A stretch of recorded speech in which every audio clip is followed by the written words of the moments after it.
called Serve. We deliver blood products 365 days a year. We do this for free. I love doing this charity work. It's really important for me to give something back. Documentaries on 4, sponsored by Hunter. The biggest leak of secrets in history. This is about the truth. In its wake, dictators fall. We hope that this is the beginning of the democracy. Wrongdoing is uncovered.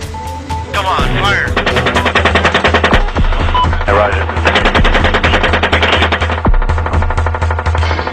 And a superpower is humbled.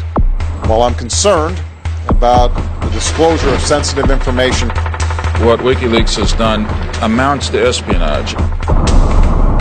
But have the actions of one man turned triumph into disaster? Whoever in our government leaked that information is guilty of treason. And I think anything less than execution is too kind a penalty.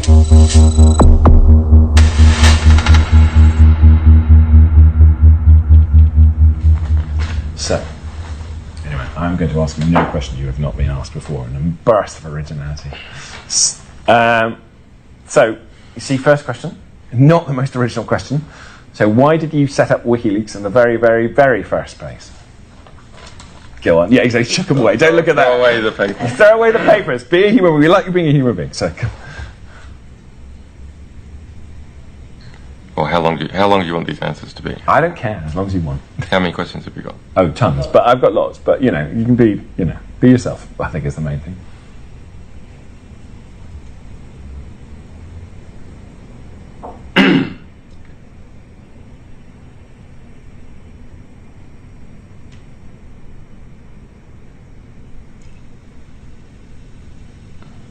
We all have certain talents and abilities and capital, and we all live only once.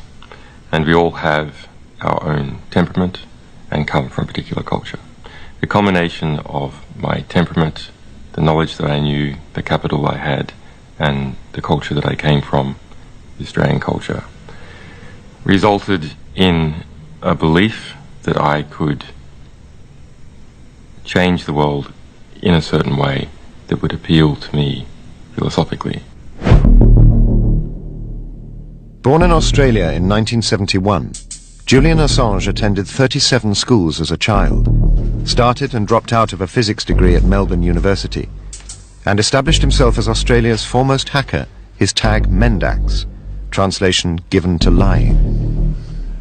In 1996, he was prosecuted for a hack into telecoms giant Nortel, his conviction one of the world's earliest. In 2006, he set up WikiLeaks as a website openly committed to whistleblowing, seeking classified information worldwide. As the secrets poured in, Assange recruited a German deputy, Berlin-based computer programmer Daniel Domscheit-Berg. How did you get involved? It was plainly easily by joining a chat room, so that's all it required back then.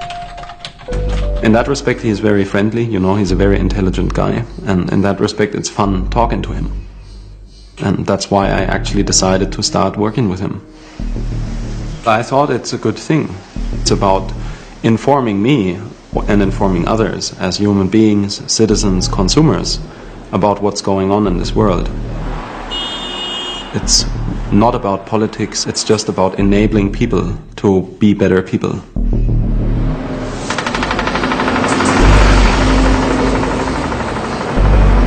I first heard about WikiLeaks, it's a couple of years ago now, because they popped up having a fist fight with a Swiss bank, the Bank Bayer. Bank Bayer got some kind of injunction to stop WikiLeaks from publishing their accounts. And anyway, it didn't work. And I was rather impressed with them because they actually succeeded in seeing off this Swiss bank. So I thought, oh, these guys are smart. It's difficult to defeat Swiss banks and their lawyers. They kind of experience the Streisand effect, which is that if you want to remove something from the internet, you'll only get more attention.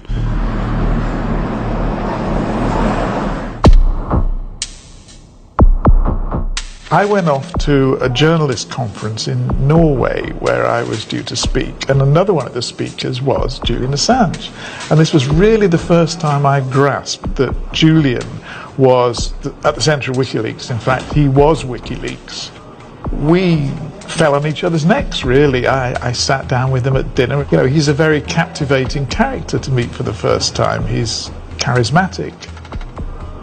We drank all these toasts and we ate reindeer steaks. Julian got quite fired up, and about midnight he couldn't contain himself any longer. And he said, "You want to see something? Come with me." And we went up to my room in a hotel where this conference was taking place, and he fishes out of his backpack a computer on a screen, and then he said, "Look at this." And this thing began to play. Paper. And open courtyard. Yeah, roger. I just estimated there's about 20 of them. Yeah. Oh, yeah. Julian explained to me that what I was watching was the gun camera video from a scandalous incident in which 2 Reuters employees had been killed, although they were civilians and completely innocent, in the streets of Baghdad. That's a weapon, yeah. This was a genuinely scandalous discovery that he'd made, and it had all been hushed up. Let me know when you gather. What you? Light them all up.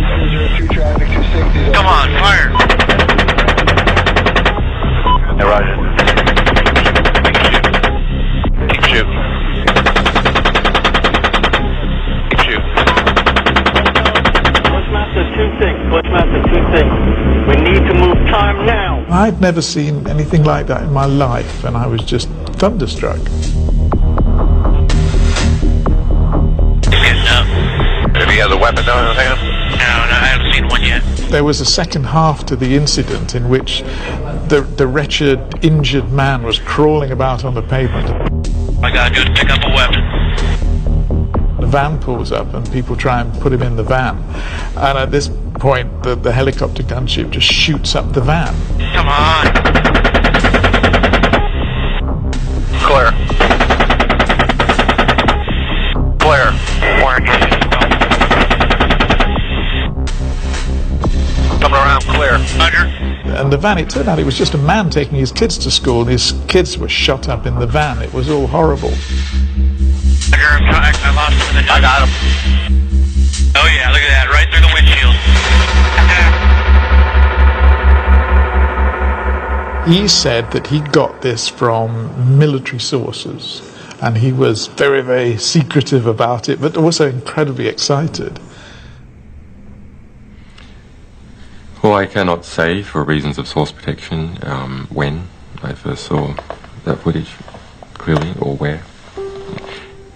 All institutions, all, are engaged in unjust activities.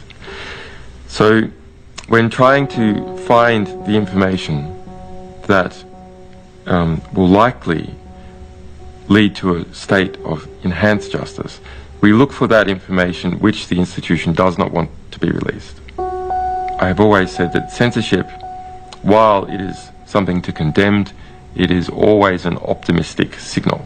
It is always an opportunity, because censorship reveals the fear of reform by knowledge. Before the world's media, Julian goes public with the helicopter gunship footage. Edited for maximum impact, he calls it collateral murder. This is the prime example of what needs to be exposed. We need to know about these kind of things in order to know what our opinion on these kind of conflicts should be. And that's not just the fact that if we support this war or not. It's also about understanding what human beings become when they are in a war for too long. You're clear. I'm above you. These were things that should have been made known, and by making them known, Julian actually performed a great journalistic service. What it did do, of course, was cause a huge hue and cry inside the US military, because from then on they were really concerned about where this had come from. And I don't think there was any clue. I don't think they had any clue. It had popped out from nowhere.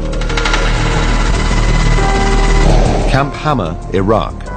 home to prime suspect Private Bradley Manning. Manning was an intelligence analyst. He'd enlisted after being thrown out of the family home for being gay. At Camp Hammer, his job was to assess the information held inside CipraNet, a huge secret US military database. The allegation is that harsh treatment of Iraqi detainees persuaded Manning to transfer 500,000 confidential military and diplomatic cables out of CipraNet into WikiLeaks' hands.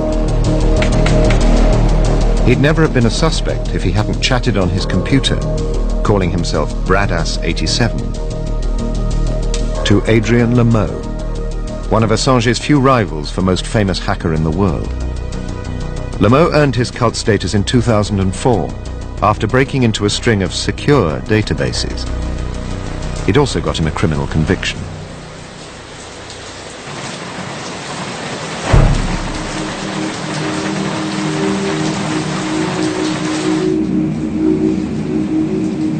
We all have our own personal torments. So what's yours?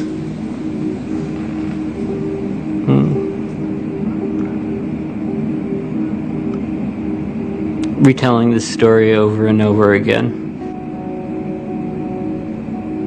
And why is it a torment?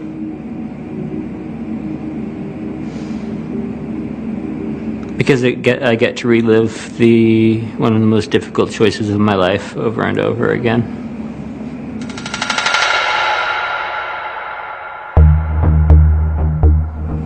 I first heard of Bradley Manning when I heard from Bradley Manning in May of 2010.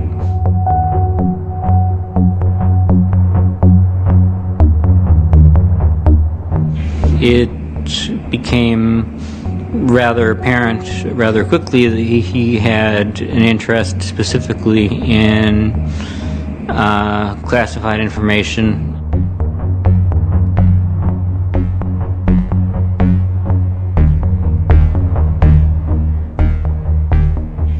I became worried specifically at the precise stage where he disclosed to me that he had leaked 250,000 State Department cables to WikiLeaks.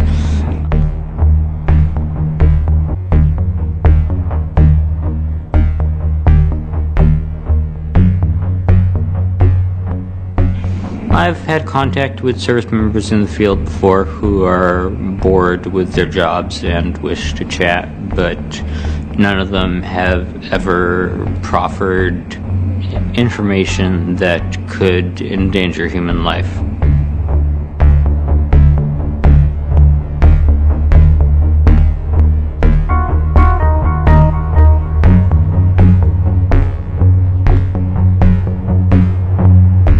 I made arrangements to have a chat with some counterintelligence agents based out of California. They were extremely concerned about what Mr. Manning was producing.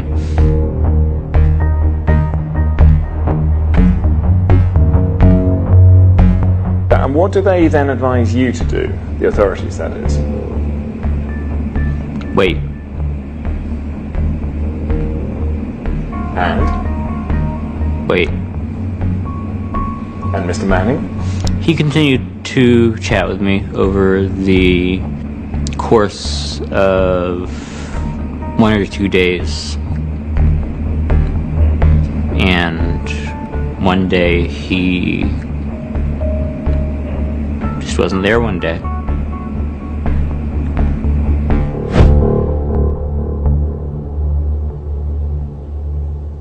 Well, this is like, for any organization working in this field, I think that's when the worst thing happens. One of your potential sources gets arrested. The arrest prompts a furious row inside WikiLeaks. Documents arrive anonymized, so is Manning their guy? And if he is, what responsibility do they owe him?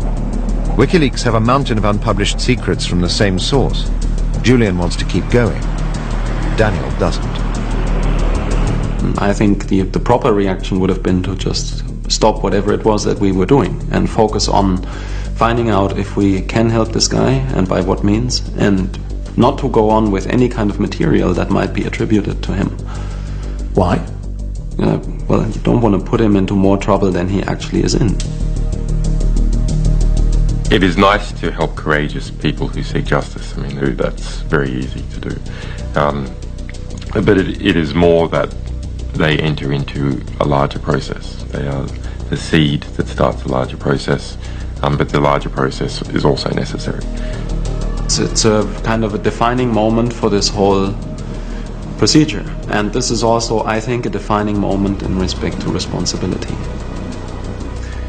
We should have stopped thinking about ourselves at that moment.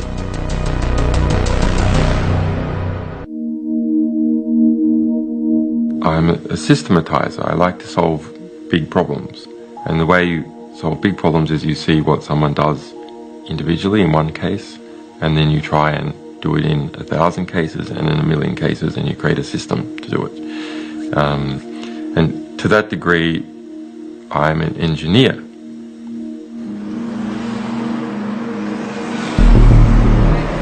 Bradley Manning's arrest leaves WikiLeaks split over what to do, but it also alerts the world's press to their hoard of secret documents. June 2010, I read a little story in The Guardian which said that the Pentagon were running a big leaks inquiry. They'd arrested a soldier. They were accusing him of giving a treasure trove of secrets to this organization called WikiLeaks that nobody very much had ever heard of. So I thought it would be interesting to try and get hold of the guy who ran WikiLeaks and see what these secrets were. Nick has a habit of finding things that appear as briefs in papers and coming and demanding to know why they aren't front-page stories. So he came in and said, you know, here's this man who's been arrested, there's another man who's on the run, shouldn't we be trying to find this man and track him down? And of course, the moment Nick said that, I realized this was, you know, an incredible story. So it took me a while to find Julian Assange, because at that point he felt that he might be physically attacked because of the fact that he'd got hold of these secrets. But I eventually tracked him down in Brussels. We had a 6-hour session. And in the course of that, he started off by saying that he'd got all these secrets, amazing stuff. He was proposing to put all of it on the WikiLeaks website. But very quickly, he came round to agreeing that it would be better to feed this stuff out through an alliance of mainstream media organizations. Pretty quickly, we came to an agreement that that ought to be The Guardian and the New York Times. And then the discussion was really about the practicalities of which package of secrets to disclose first and how to get them back to the UK without being busted. And so this fascinating plan emerged. 6-hour conversation. Yes. What was your first reading of Julian when you see him? I liked him. He's very bright and he is fun. He's good sense of humour. And this was an extremely exciting prospect. These secrets really, really were powerful because they told us the untold story of the war in Afghanistan and the war in Iraq and the diplomatic history of the United States. I mean, these are huge subjects. So my impression of him was that this was a very bright, likeable, rather brave, very hard-working guy. He comes back and says, we've got a deal, we've got a deal.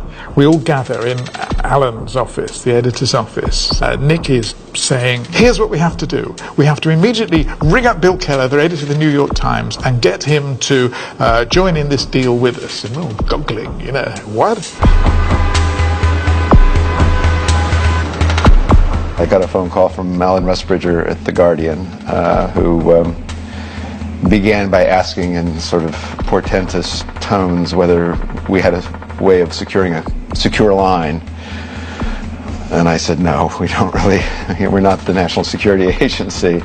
And so he proceeded in a sort of roundabout way to tell me that they had access to a rather large trove of information, and was I interested? And of course I was. Well, I had just gotten back from a couple weeks in Pakistan covering the insurgency there, and so Dean Baquet called me and said, we have a special assignment for you in London. We need you to go over and meet with some people at The Guardian. So I hopped on the plane the next day for London. We had to have an American partner to maximize the source protections for the source or sources who were probably American. We had already contacted Der Spiegel. We had no idea that WikiLeaks were already in possession of such a great pile of material. So we had no idea if there would be something really important coming up.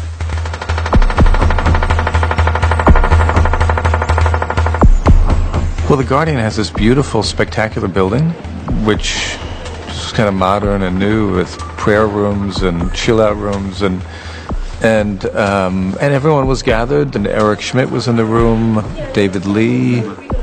We go and commandeer a room here on the 4th floor of The Guardian. And you stick notice up on the door saying no entry, keep out. And we equip it with a set of terminals and a shredder. We're not supposed to talk to anybody else in the building. I'm not to speak on my cell phone. I mean, it's all very cloak and dagger. And then Julian made his appearance, and it was kind of a grand appearance. Yeah, and then that's how it began. The war logs are written by US soldiers reporting military incidents immediately they happen. These field reports are emailed first to their superiors in Kabul and then on to Washington. You've got to understand it was huge.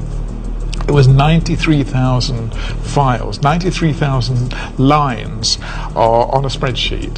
They are in chronological order, but that's about all the order there is to them. All done in completely incomprehensible military jargon. You know, they would say things like EKIA. Turns out it means enemy killed in action. How did we know? WIA, which is wounded in action. The whole thing is like the Rosetta Stone.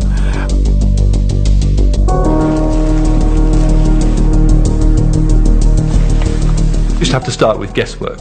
So an obvious area to start in is civilian casualties. So David Lee started looking at the word civilian casualty in here, came up with a few examples, checked, found that they were examples which hadn't previously been reported. Notice that on these examples, the US military jargon was escalation of force, like a euphemism for killing civilians. So then he started looking for escalation of force and found lots and lots. Horror stories. For example, if a vehicle got too close to one of these convoys, there was supposedly a range of steps that the soldiers were supposed to take to make them go away. When you worked your way through what had actually gone on, you could see that mainly what happened was somebody in a car would drive incautiously close to the back end of a convoy, say, and the rear gunner, in a panic, no doubt, would just open fire and shoot them up.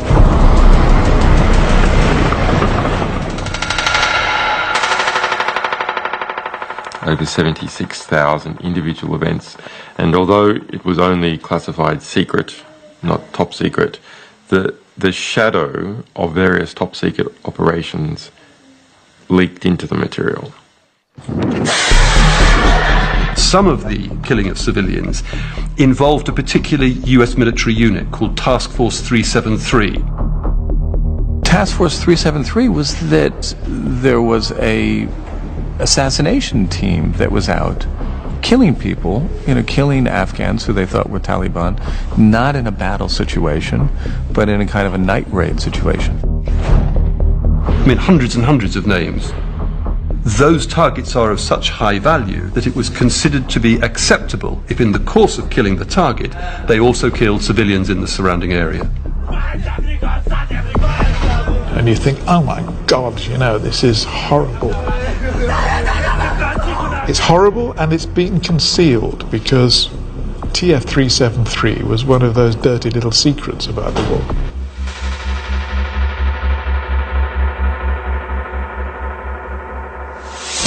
Out of sight of the press, their alleged source is moved to the US Marine Corps base at Quantico, Virginia. Private Bradley Manning is charged with transferring classified information to his personal computer and conveying national defense information to an unauthorized source.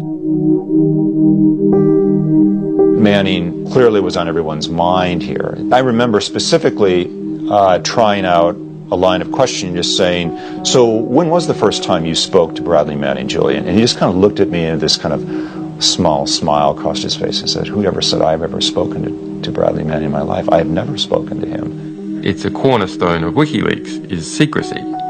It is protecting the identity of our sources. Well, I've always felt that Bradley Manning is the real story here. I mean, when you look at it, Julian Assange is actually a middleman. I mean, if indeed Bradley is the source of this, and it really means that I mean, Julian is kind of more of a transmitter to a website, or a transmitter. I mean, he's more of an agent for the work that someone else did. And Bradley is the story. I mean, depending on how you look at it, he's either the demon or the hero of the story, but he is the one that unleashed, you know, a tidal wave of information on the world. I don't know what motivated Lamont in that situation, but I think Lamont will go down in history as one of the great thinks of all time. Because at some stage in all this, you say, treat this almost as a confessional. Why did you say that? Those are not my words.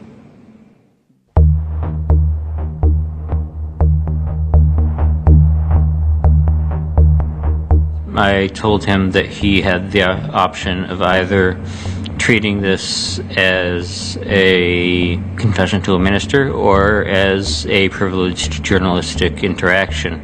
And I told him to pick one. The bitch of it is, Mr. Manning did not pick one. And if he had? We wouldn't be standing here. Because? Because the conversation would be privileged, and as concerned as I might be, I would have had an obligation to maintain that privilege.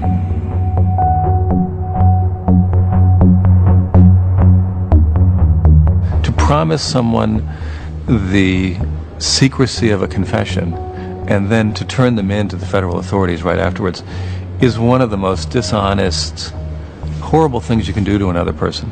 And it's a real violation, I think, of all kind of human standards.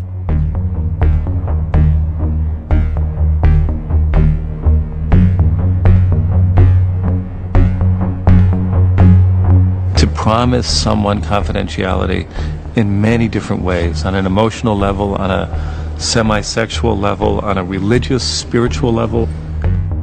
To promise it on all those different levels and then to violate it is something just uniquely dishonest.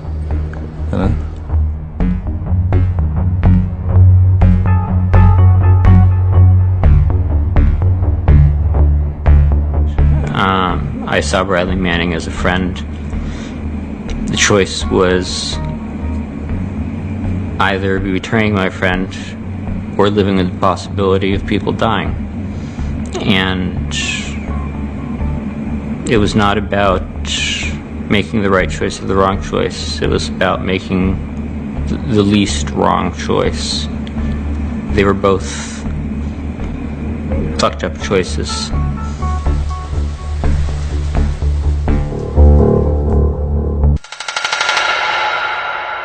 When I did a conference at Berkeley, and I said there, are you a journalist or are you an activist? I thought, who cares? You know, isn't it more interesting just what you let the information speak for itself?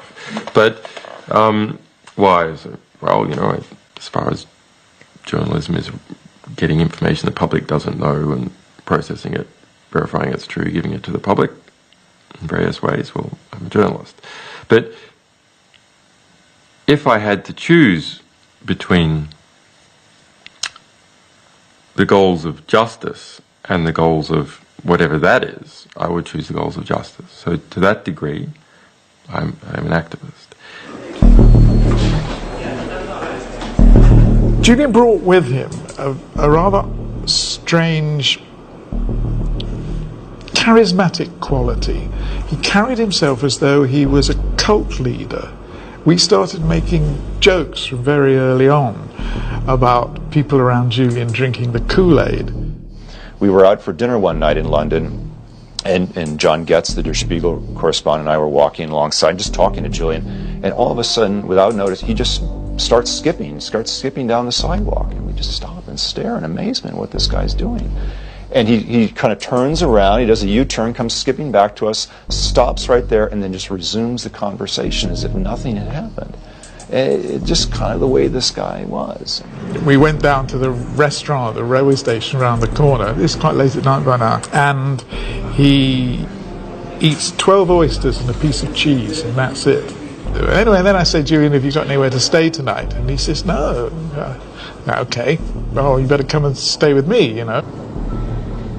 So I took him round to our flat and gave him a bed, except he didn't sleep in it.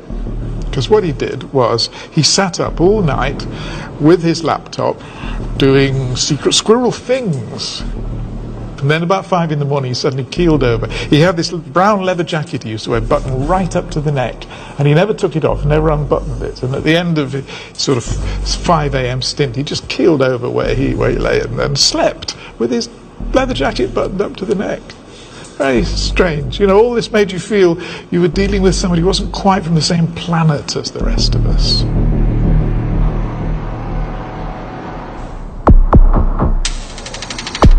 An unexpected issue threatens the mold-breaking alliance between hacks and hacker. Redaction. In legal jargon, removal of all details, however incidental, that could identify someone. Right from day one, we knew that for moral and also for political reasons, we mustn't publish anything which could get anybody hurt on the ground. The initial concern was that if we ran a story that got coalition troops attacked, hurt, killed on the ground, we would be in huge trouble. So that meant we didn't identify sensitive locations or sensitive methods of operating. As we went on, it turned out there was a different concern as well, which was that quite a few of the operational reports from military units identified Afghan civilians who had given them information on the ground. And publishing that clearly put those people in jeopardy. And so we took decisions of a similar kind there. We won't run this stuff if it could possibly cause somebody to be dragged out of their house in an Afghan village and have their head cut off. That's not what we're here for. It was a different problem with Julian and WikiLeaks because their mindset was utterly different from ours. Their intention was to dump out all the data, to publish the lot. Because Julian said, well, that's what we do. That's what WikiLeaks does. We are going to publish everything, all these reports in full. And so we said, well, Julian, we don't think you can do that. You know, in fact, we really don't want you to do that. We all went out one night to quite a well-known Moorish restaurant called Morrow. We all sat down around a table and we had dinner. And we said, Julian, we've got to deal with this question of informants. You know, you have got to understand that if they're published by you, not by us, because we're not going to do that, but if you're going to dump out all this material and there's stuff in there with informants' names, they could suffer reprisals, they could be killed. And Julian said, and this stuck in everybody's minds because there was a sort of pause, a sort of little chill went round the table. He said, well, they're American informants, they deserve to die.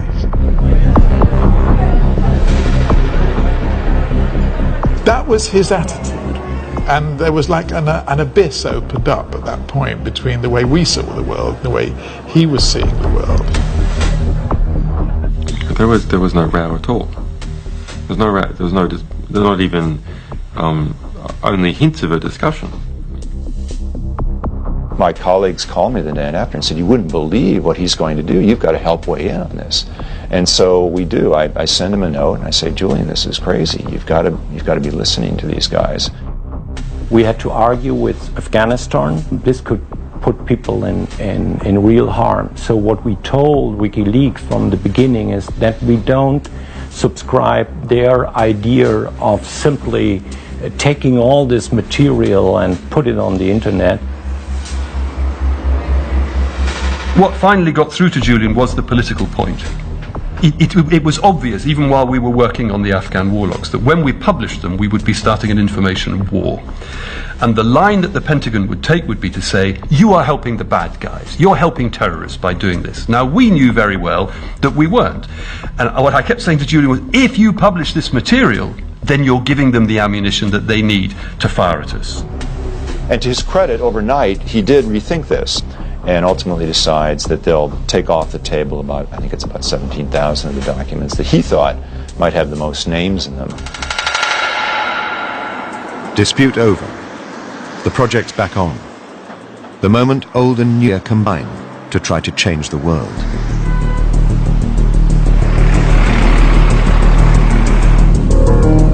Picking a time is tricky, right? It's like we had to deal with our time zone, the Guardian's time zone. It was a crazy way of publishing because we published something ridiculous like 17 pages. Yeah, it was a complicated and a Rubik's Cube of a collaboration. I had a very hard weekend.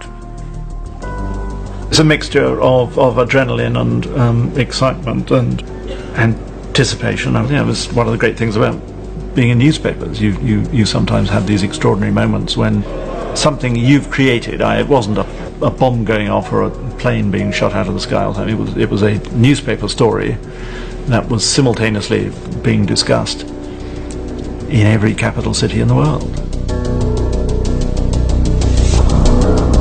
The Guardian from this morning, 14 pages about this topic.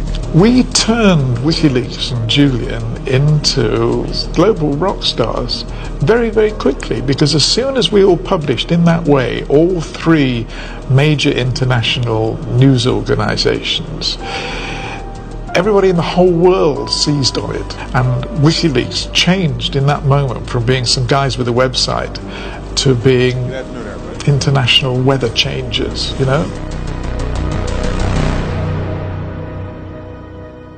While I'm concerned about the disclosure of sensitive information, I really am appalled by the leak, condemn the leak. You know, these documents highlight issues which we've long known about, and in fact that we've incorporated into our revised strategy. For about 48 hours, the whole world was talking about civilian casualties and Task Force 373, all these important things we'd found in the war logs database. And then the Times in London went to the WikiLeaks website and found documents which clearly put in jeopardy the safety of identifiable Afghan civilians. That handed the initiative back to the Pentagon and the White House, who immediately came out with a very effective soundbite. WikiLeaks has got blood on their hands, blood on their hands. And that then became the story. That was extremely frustrating because we had known from the outset that we were going up against the most powerful media manipulation in the history of this particular planet, and we had just made their job easier for them. Or to be clear, Julian Assange had made their job easier for them. The world is a dangerous place. I think we're at war and these documents are classified. I can't imagine this happening during World War II, but the people who leaked these documents could have blood on their hands. Well, the reality was that we hadn't taken care of any kind of redactions in respect to the material that we had promised it about, which was the Afghanistan publications. So none of this had been taken care of.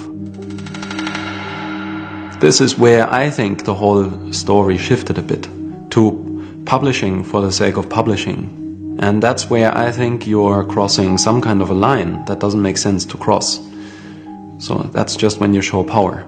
You can show that you can do it because no one can stop you, but what's the point of that? Other than becoming another organization in this world that just does what it wants and cannot be stopped by anybody. We actually started to work on this because we wanted to stop organizations that couldn't be stopped. You know, so it's a kind of a contradiction to me.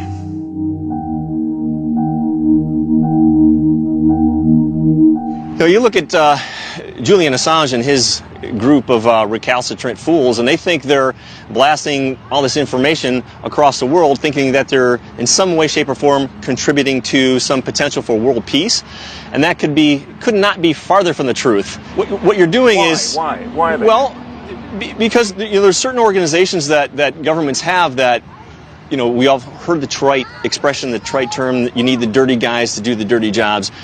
There are dirty jobs out there, jobs that need to be done. Right, so 373, you buy that 373 existed? I mean, there's no doubt 373 does exist. It is still in existence. Are they still going by that name? I'm not at liberty to say. It does exist, and their job was they were responsible for getting a lot of these high-value targets into custody and not into custody, just taking some of these guys out. Take them out of the food chain. Take them off the Christmas card list, if you will. No more birthdays. 373 was in the business of stopping birthdays a lot of the times, and that's perfectly acceptable for the task that they were given. The release of these documents are potentially severe and dangerous for our troops, our allies, and Afghan partners. Most of those names were meant to be there. It is right for them to be published. It is right to publish the names of politicians, generals, bureaucrats, etc. It is also right to publish the names of those people who've been killed and murdered and who need to be investigated. And it is right to publish the names of all incidental characters who themselves are not at serious and probable risk of physical harm. Were there any sort of villagers or so on who gave information that might lead to reprisals? There were some villagers who had given information. So that is a regrettable oversight, but it is not merely our oversight. It was the oversight of the United States military, who should never included that material and who falsely classified it, and who then made it available to everyone and who it then got out.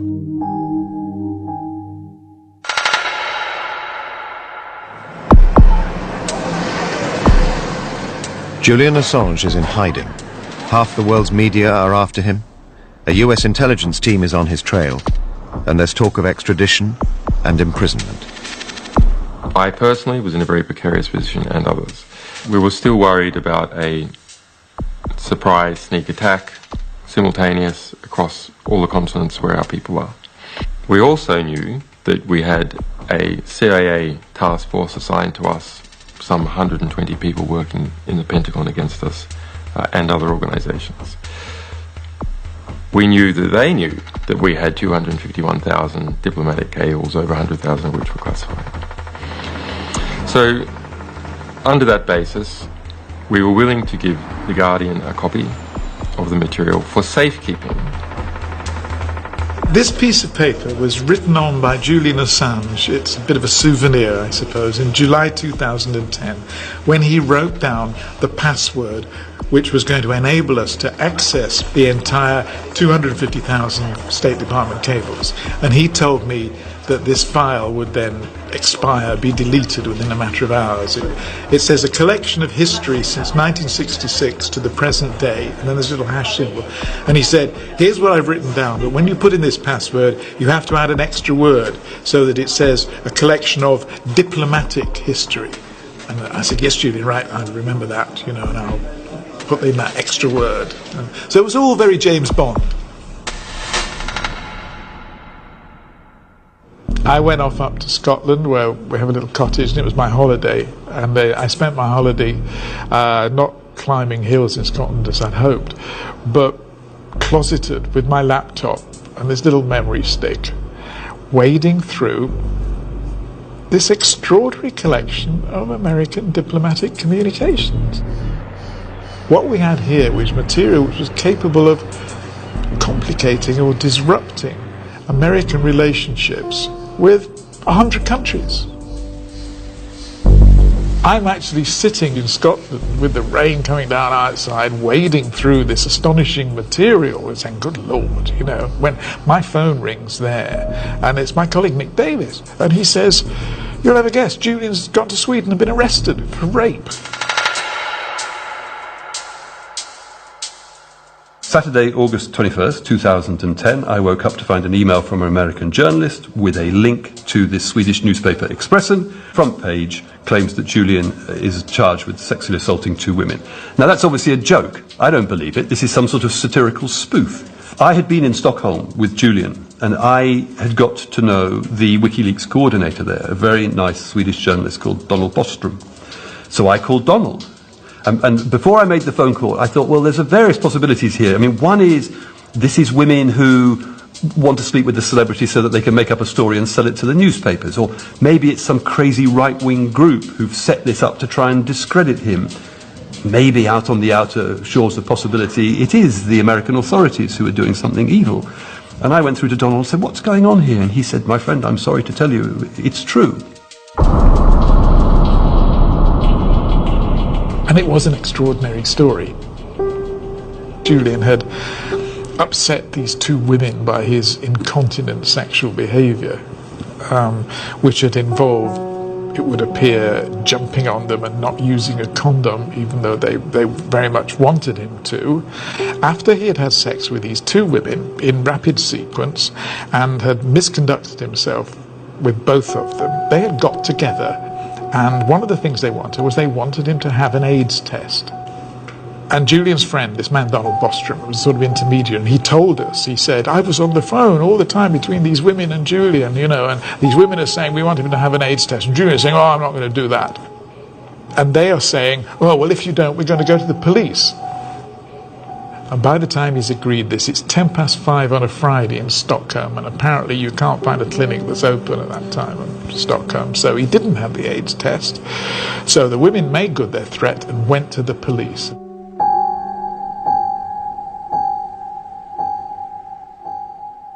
I heard about it while I was on a holiday. I thought, that's just not possible. It was bad.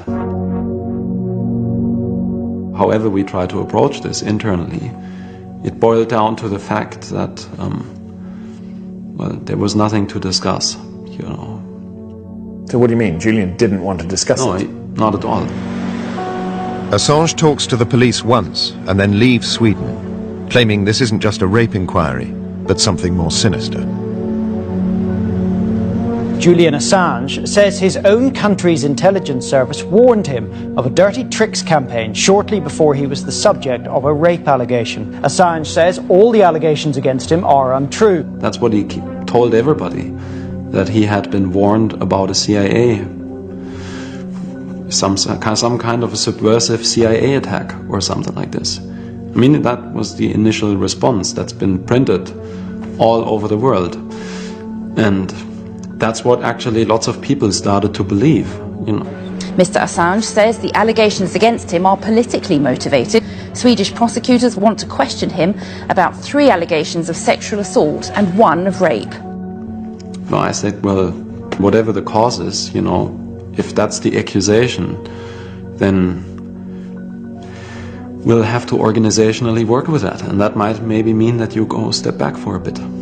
Jemima Khan said she supports him despite not knowing him. I'm here because I believe this is about the principle of the universal right of freedom of information. To see Julian tweeting and giving mainstream media comment, which clearly suggested that this was some kind of American dirty trick, was very distressing, because the guy is supposed to stand for truth. And that wasn't true. I am hopeful that justice will be done. I am not saying that I know that Julian is guilty of a crime. I don't know the truth about that. I'm saying that Julian misled the world when he claimed or hinted that there was some kind of conspiracy by the Americans behind it.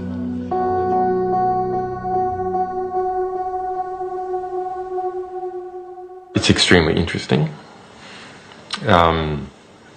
It's revealed a whole lot of relationships. It's revealed a really extraordinary relationship between Sweden and the United States that I wasn't aware of. Even my most cynical interpretations of Swedish geopolitical behaviour didn't encompass what the actuality is. It's revealed interesting relationships about the EU, that essentially the elite in one country in the EU and the elite in the other countries in the EU all agree to crush their respective populations for each other. Once back in London, he acts swiftly to deal with those inside WikiLeaks critical of his leadership. He suspends Daniel Domscheit-Berg for disloyalty, insubordination, and destabilization in a time of crisis. Yes, it's dangerous. That's what's dangerous in any organization where there's one person that's not answering to anybody. That's not what any organization should be like. Again, that's one of these premises that WikiLeaks came from. Assange's newspaper allies are rather more concerned about their next scoop: 360,000 military cables from Iraq.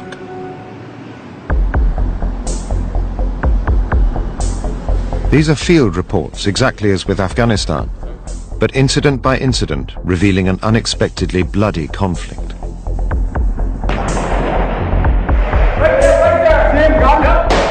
The main revelation in the Iraq material was about the deaths, really. The body count was just enormous. More than 100,000 people of different descriptions had died in Iraq. And of those, only the tiniest fraction, maybe 3%, were American and Allied troops. All the rest were wretched civilians.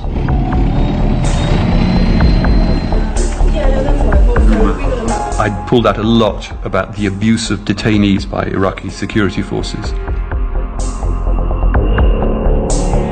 The US were aware of 1,300 cases, and this included people tortured with electric drills, who'd been electrocuted, who'd been shot and had wounds left untreated.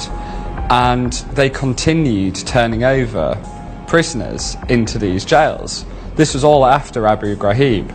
And to turn prisoners over into those conditions is very clearly against international law.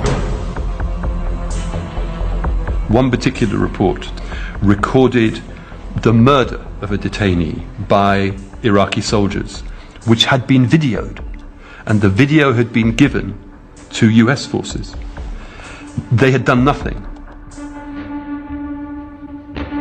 Nick Davis is happy to work on the story, but no longer to be the main point of contact with Julian Assange. They'd fallen out sharply over Julian's desire for TV coverage of the Afghan logs. I discovered that Julian Assange had gone off to 3 other media organizations and given them the entire Afghan war log database, and furthermore given them the stories which we had worked so hard to find in there. And he understood very well that news organizations won't put resources into stories unless they're given a guarantee that they will publish first. He had given us that guarantee, and on that basis we had poured tens of thousands of pounds. And he'd gone and given this stuff away. And what was even worse was that we were keeping this thing secret, because UK media law makes it so easy for the Pentagon to go to court and get an order to prevent us publishing. Secrecy was essential. And he'd just blown our secrecy apart. And at a personal level, we trusted that guy. And it was amazing, just breathtaking, that he had done that. It's one of the extraordinary things about British journalism. It is the most credit-stealing, credit-whoring, backstabbing industry I have ever encountered. And Nick Davies is a part of that industry. The deal was that we wouldn't bring TV in until the last moment. So we did that precisely. He said, this was always part of our agreement. Now, if he'd said that to you or somebody else, it would have been a lie, but he might have had some chance of being believed. But he was saying it to me. I'm the guy who made the agreement with him. I'd had multiple conversations about this agreement. He made it up. But I thought what was interesting was, I think he believes the things that he invents. So when he says that to me, I think at that moment he believes it, which makes it worth saying. And it's the same when, for example, he's talking about the 2 women in Sweden and tries to pretend that this is all dirty tricks by the Pentagon. I think he believes it. I think most people who get close to him go through this process. You start off liking and trusting him, and then suddenly this kind of monster appears from behind the scenes. Where on earth did that come from? You suddenly discover this extraordinarily dishonest man. I don't know that I've ever met a human being as dishonest as Julian.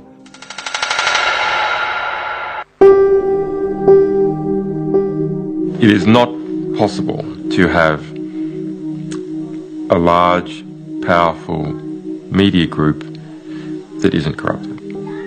At all? At all.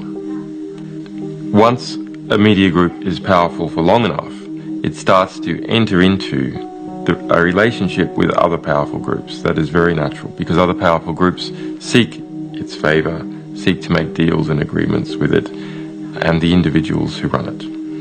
And it starts to stop seeing itself as a group that holds powerful groups to account and starts seeing itself as part of the social network of the elite. That's why fundamentally mainstream media cannot be trusted. The increasingly frayed alliance between Assange and the mainstream media holds together just long enough to get the Iraqi documents out. This disclosure is about the truth. We take all allegations of human rights abuses seriously. But just a day later, the New York Times publishes a front-page profile of Julian. He's described as increasingly dictatorial, erratic, and intolerant of dissent. It claims that the Swedish trial is having a terrible effect on morale inside WikiLeaks. I think all of my exchanges with Julian Assange have consisted of him complaining to me or haranguing me for things that the Times had done. They produced a sleazy hit piece targeting me personally and WikiLeaks as an organization, full of factual inaccuracies that could have easily been checked. It was a sleazy tabloid hit piece. Furious, Julian insists that the New York Times are out. They will have no part in the last and most significant batch of documents from that initial leak. 250,000 secret reports from US ambassadors around the globe. You know, we had learned early on that we were dealing with an unpredictable element. So I wasn't shocked to learn that he intended to exclude us. He made it known that we hadn't played nicely, and the New York Times was not going to get to play in the big game, that is the diplomatic cables. And then The Guardian came to our rescue. I take a few decisions, which is that I am going to keep the New York Times in the loop on this, and I'm not going to betray our partners. And I give the New York Times a copy of my memory stick with these cables on. I find that to be deplorable. Absolutely deplorable. Julian bursts in, accompanied by his lawyer, Mark Stevens, and his other lawyer, Jennifer Robinson. So a troop of lawyers and Julian starts shouting at the editor of The Guardian. There followed then a kind of sort of 7 or 8 hour meeting, which included everything from, blustering and aggression and bullying and tantrums. The New York Times is the thing that makes him go crazy. Every time the subject of the New York Times comes up, he starts ranting again. Late in the night, he said, well, the New York Times is out. I don't think we have an agreement with The Guardian, but we have an agreement with Spiegel. And I said, well, Julian, then you don't have an agreement with Spiegel, because we went a long way with The Guardian and the New York Times in the whole project. So he said, well, we don't have to have Spiegel, and he left the room. He shakes my hand and he looks into my eyes like he's a sort of mafia don, and he says, be careful, like that. I thought, this is ridiculous. I'm being threatened by this person, And I've never spoken to Julian since that day, actually. I was just so angry with him about it.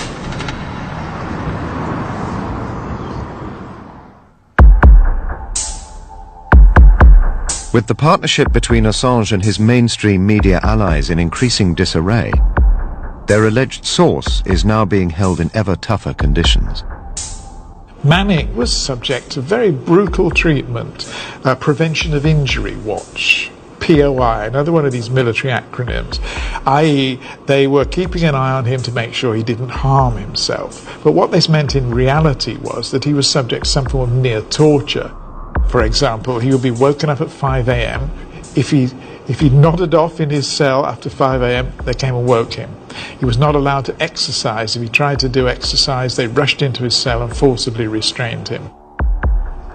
Eventually, the conditions worsened to the point where they took away all his clothes. He's been tormented.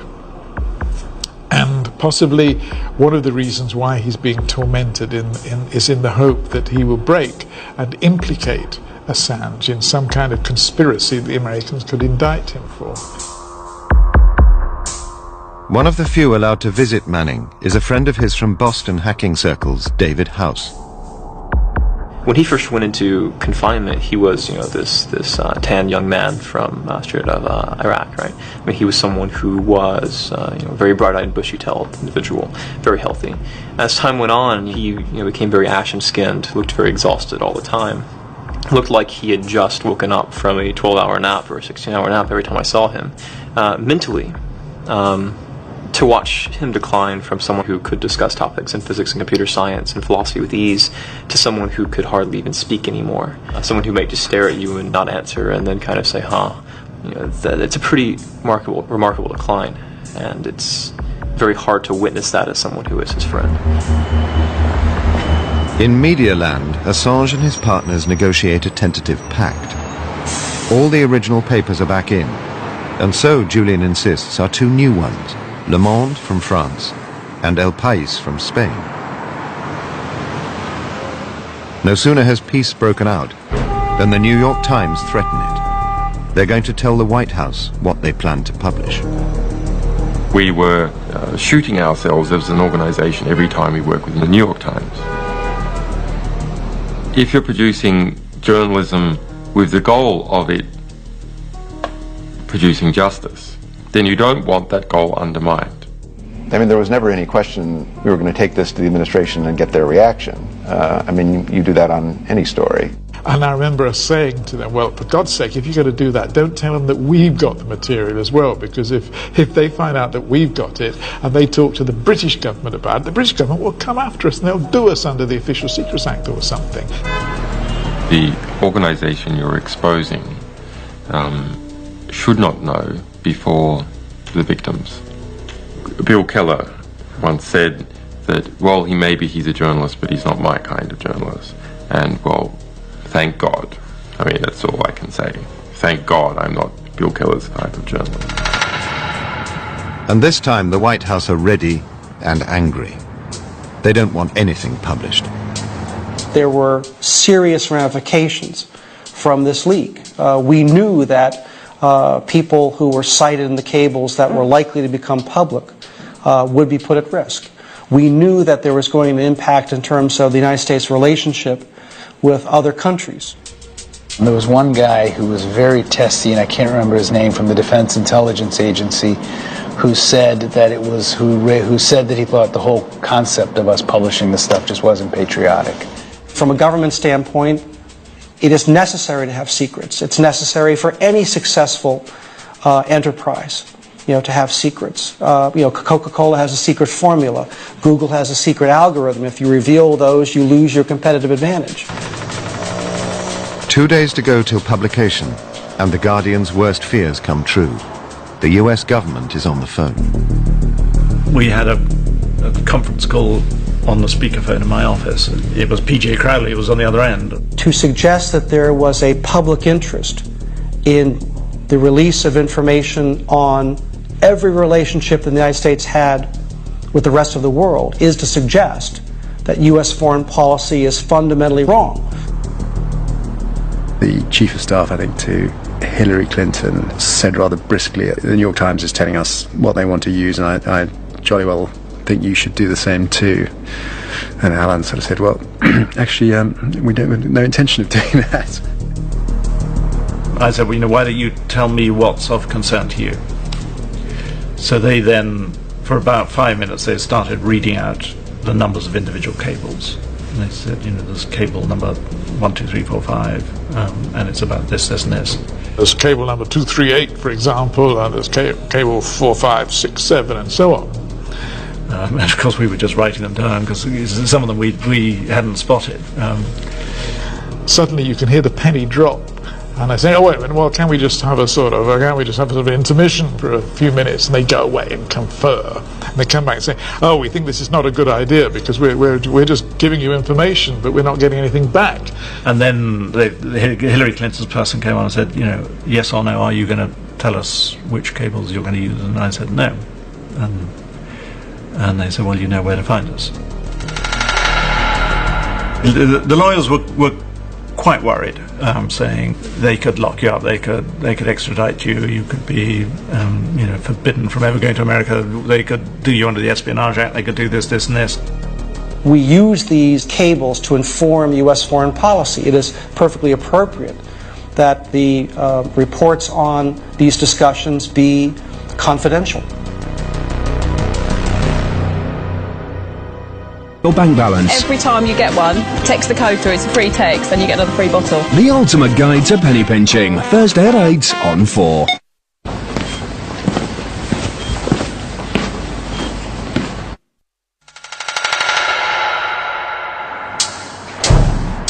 For a crucial 2 days, the US government holds off. The messy alliance of 5 papers from 5 countries rushes to publish the biggest scoop for decades.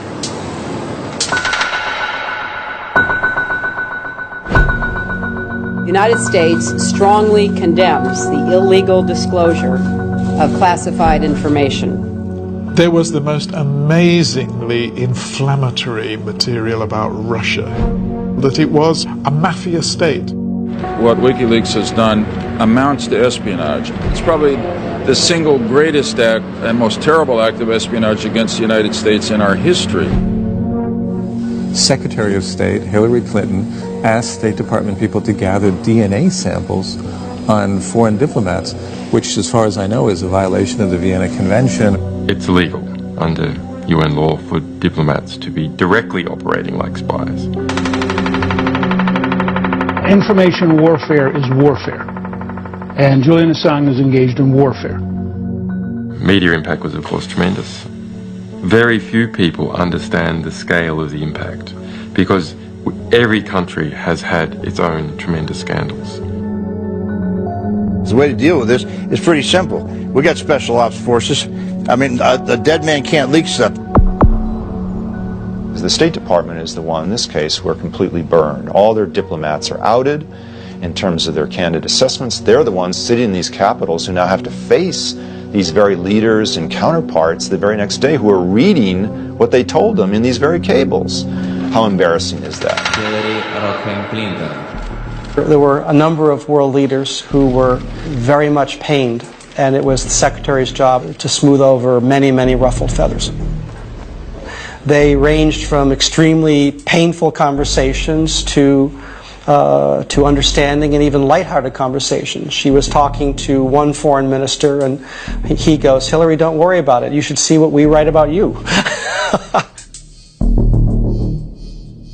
She said that she would be apologizing for the rest of her life. Well, look, but she should be apologizing for the rest of her life as a result of the crimes that she's authorized. And as the cables burst out, one particular region of the world is paying unexpectedly close attention.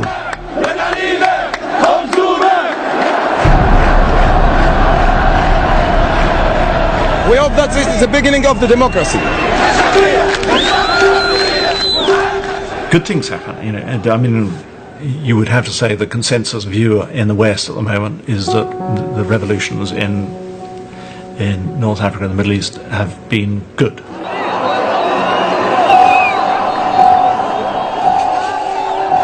According to all accounts, one of the factors that incited people was learning more about the countries where they lived and to learn more about the leaders where they lived. Some critics say the Cablegate material will destabilize the Middle East. But it turns out those critics were right. And we put in a sort of politic response to that frequent criticism that, well, we would not say destabilize, we would say restabilize the Middle East into a new, more harmonious democratic system. Yes,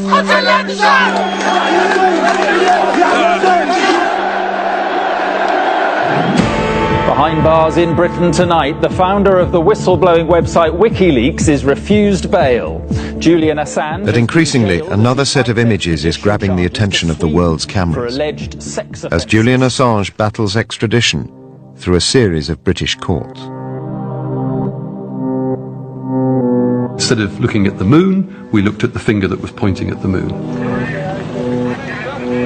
There were a series of terrible misjudgments by Julian. So first of all, the failure to properly redact the Afghan material was hugely damaging.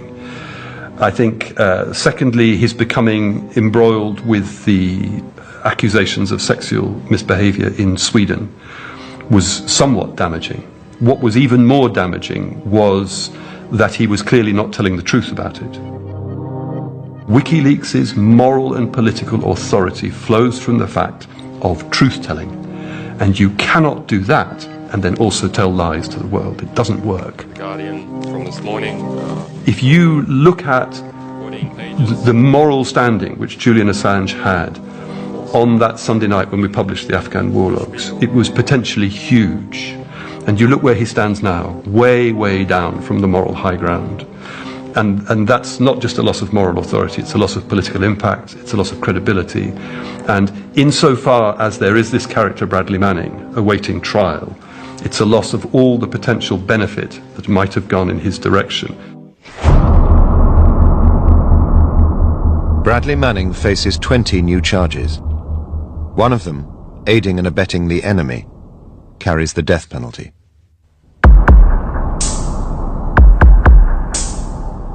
If you were able to talk to Bradley Manning, if he was almost standing right there, what would you say to him?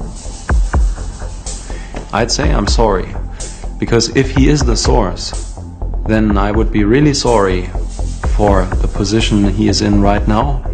And if he is not the source, I'm just equally as sorry, because then he's an innocent man being held in these conditions. I have learned my lesson, and I would know what I would do in the future. If that same situation happened again, I would certainly stop publishing. At least wait for the dust to settle until I have a clear idea of what's going on. With these publications, all these, the Afghanistan, Iraq, and the cable material, this is historic material. It's not like it ended the war. A few months, give or take, don't really matter, but they might matter to someone in a particular situation. While Manning's defense team are preparing for his trial, a final twist in the WikiLeaks saga. To worldwide condemnation, Julian Assange announces he is planning to put out all the diplomatic cables, with nothing blacked out. That's about the worst decision I'm aware of. That's like, this shouldn't happen, because this is again where you are not a pro-whistleblowing organization, but you're just a mere anti-secrecy organization. And there's a big, big difference in between these two things. And the difference is? One is a responsible thing and the other one isn't. It's like a Greek tragedy. You've seen a triumph turned into a disaster. And I mean, I don't doubt that the Guardian and the New York Times made mistakes along the way, but ultimately the triumph has become a disaster because of one man's personality flaws. There is a view that one should never be permitted to be criticized for being even possibly in the future engaged in a contributory act that might be immoral. And that type of arse covering is more important than actually saving people's lives. That it is better to let 1,000 people die than risk going to save them and possibly running over someone on the way. And that is something that I find to be philosophically repugnant.